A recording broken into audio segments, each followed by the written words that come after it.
जहां रहती थीं सावित्री देवी, सख्त, अनुशासन प्रिय और परंपराओं में विश्वास रखने वाली। उनके 2 बेटे थे, राजेश और अमित, और 2 बहुएं, सीमा, पुरानी सोच वाली, और रिया, मॉडर्न सोच वाली। घर में सब कुछ ठीक था, पर जल्द ही 2 सोचों का टकराव शुरू होने वाला था। सुबह का समय, हल्की मंदिर की घंटी की आवाज। सुबह के 4 बजे हैं, पूरा घर सो रहा है, लेकिन सीमा उठ चुकी है। हे भगवान, सबका दिन अच्छा बनाना। झाड़ू लगने की आवाज। दूसरी तरफ सुबह 7 बजे मोबाइल नोटिफिकेशन की आवाज। रिया, गुड मॉर्निंग, आज बहुत काम है। सावित्री देवी तेज आवाज में। ये रिया, ये उठने का समय है। सीमा को देखो, कब से काम कर रही है। रिया शांत। मां जी, मैं भी काम करूंगी, बस मेरा तरीका थोड़ा अलग है। सावित्री देवी। हमारे घर में ऐसे नहीं चलता। सीमा धीरे से। मां जी, रिया नहीं है, उसे थोड़ा समय दीजिए। रिया मुस्कुराकर। थैंक्स दीदी। हल्का सन्नाटा।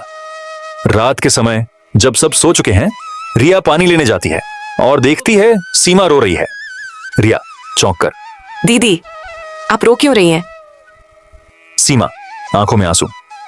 मैं सबके लिए जीती हूँ, लेकिन कभी कभी लगता है मैं खुद के लिए कुछ भी नहीं हूँ।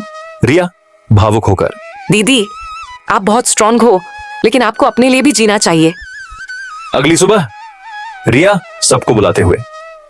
सुनिए सब लोग, मुझे एक आइडिया आया है। सावित्री देवी शक से। अब क्या नया करने वाली हो?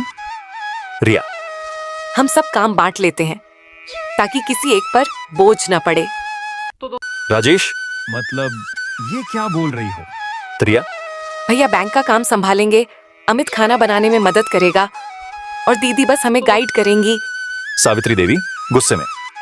ये घर है या ऑफिस? रिया नरमी से। मां जी, ये परिवार है, इसीलिए सब मिलकर चलेंगे। अचानक बारिश की आवाज। कुछ दिनों बाद सावित्री देवी बीमार पड़ जाती हैं। घर की जिम्मेदारी अब दोनों बहुओं पर है। सीमा थकी हुई। इतना काम मैं अकेले कैसे करूँ? रिया सहारा देते हुए।